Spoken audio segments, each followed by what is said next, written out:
Welcome back to another episode on A Dose of Nikki.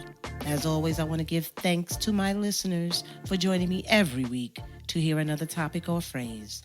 It means a lot to me that this podcast is supported by you. Thank you. It is the season of giving and spending time with loved ones, reflecting and appreciating life. And I want to give a special birthday shout out to my oldest son, Taj, born on Christmas Day. What a special gift we received on that special day. Happy birthday. I also want to give thanks to my producer / engineer, Reginald Bullock II, Anthony Richards for helping me with my intro and outro musical selection, and for the ongoing support from my family and friends. You know who you are. I love you and thank you for having my back. Without this team, A Dose of Nikki would not exist. Now, before we get started, I just wanted to welcome my voice back. I totally lost it. That little congestion I was fighting, well, it consumed my voice and made me work really hard to get it back. It is not 100%, but it is much better. I am so very happy to be able to speak to you all again. It's also a nice reminder to not take anything for granted. This is a great segue into the topic, lost and found. Let me let that resonate with you for a minute. Lost and found. Have you ever lost something that you classified as valuable, near and dear to you for whatever reason? It may have a special place in your heart. Do you know the feeling when you cannot find it? There are different types of emotions that you undergo. One might be anxiety, sweaty palms, heart racing quickly, fear of the unknown. You just might even start to panic. Then after that emotion fades, another phase kicks in, regrouping and trying to get a hold of yourself, calm yourself down and really think, where did I put it? How could I have lost that, The longer that something is lost, you start trying to cope with being without. You start telling yourself, I'll find it. And you just kind of let it be. Or you say, but not what you actually think. You say it, but that's not what you really feel. It goes from eating you up to you trying to forget and act like, oh, well, nothing I can do about it. And then suddenly, just like a switch, boom, you find it. Just as quickly as you realized it was lost, you find it. And what a sense of release that is. Oh, you are relieved. Oh, goodness. It's like you just ran a marathon and finally reached the finish line. It's like you are safe, like getting on base in a baseball game. You want to celebrate. All those emotions we just went through can apply to different scenarios in our lives. It can be something material like a wedding or engagement ring. You definitely can undergo all those emotions.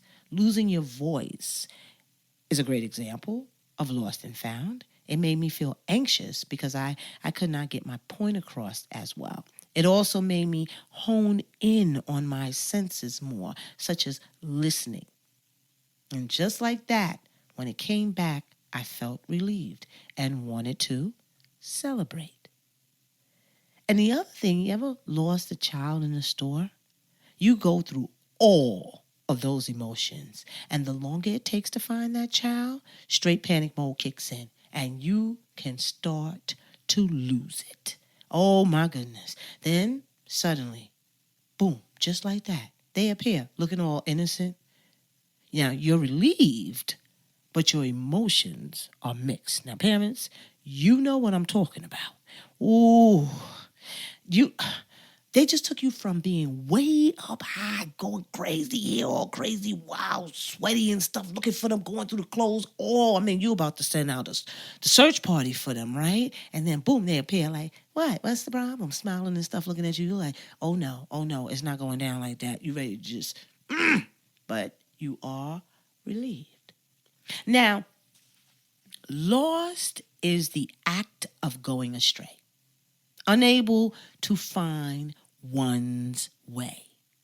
Now, some people feel that there is a path planned out for them. And if they go off the path, one can become what?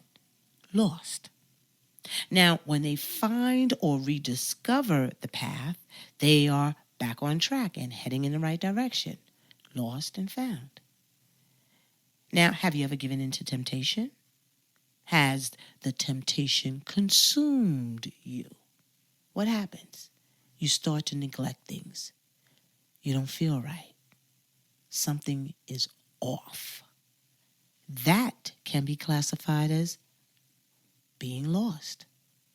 You ever know someone who acted strange towards you? It's not like their normal behavior.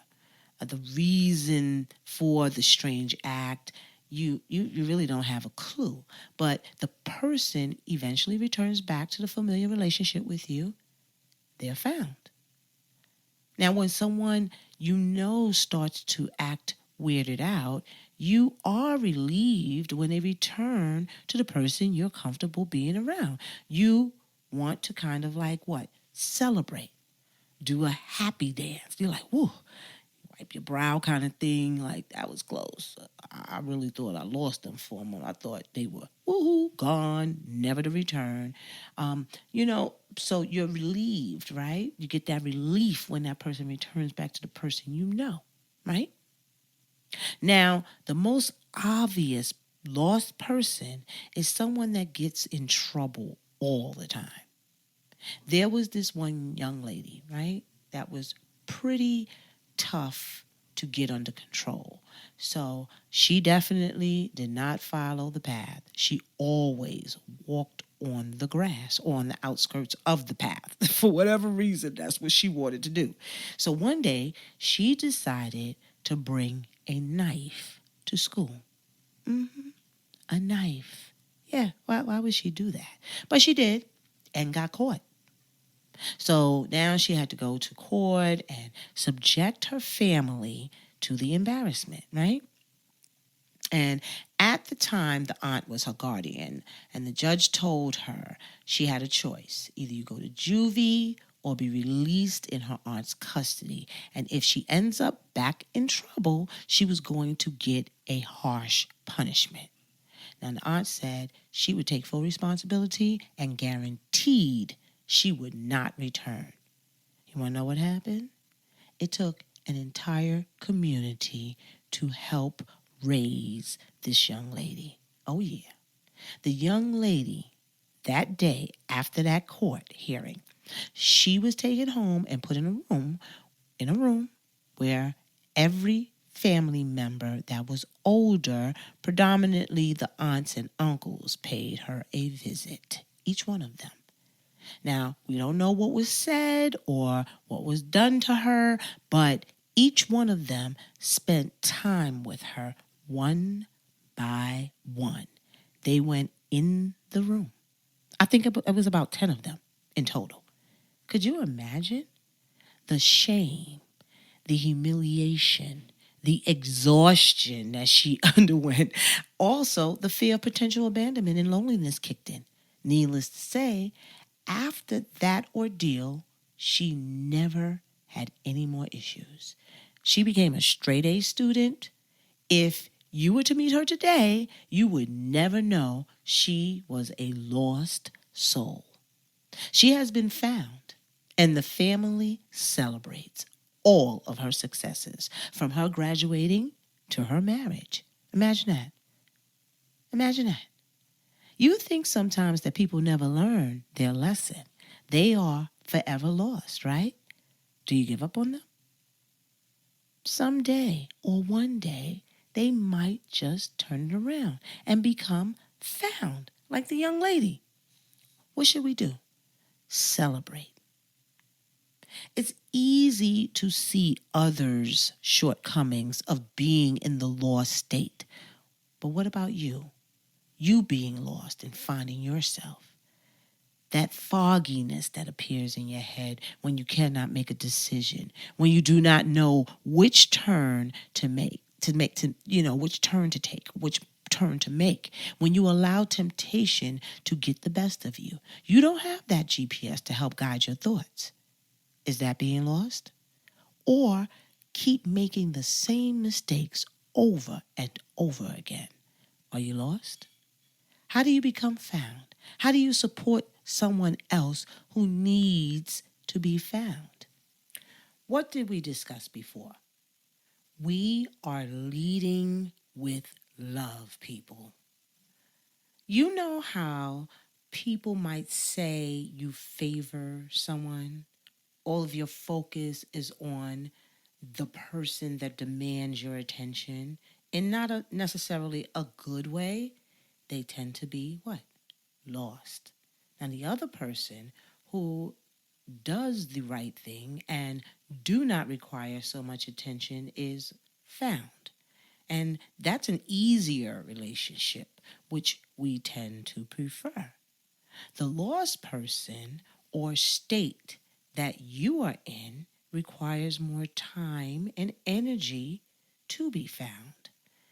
When it is found or you find it, you figure out your purpose or what needs to be done. And when that time comes, it is time to celebrate. The next time you are in a lost state or recognize that someone else is lost, do not give up. Work to help find yourself or extend the supportive hand and celebrate when you or the person is found. Everyone's timing is different.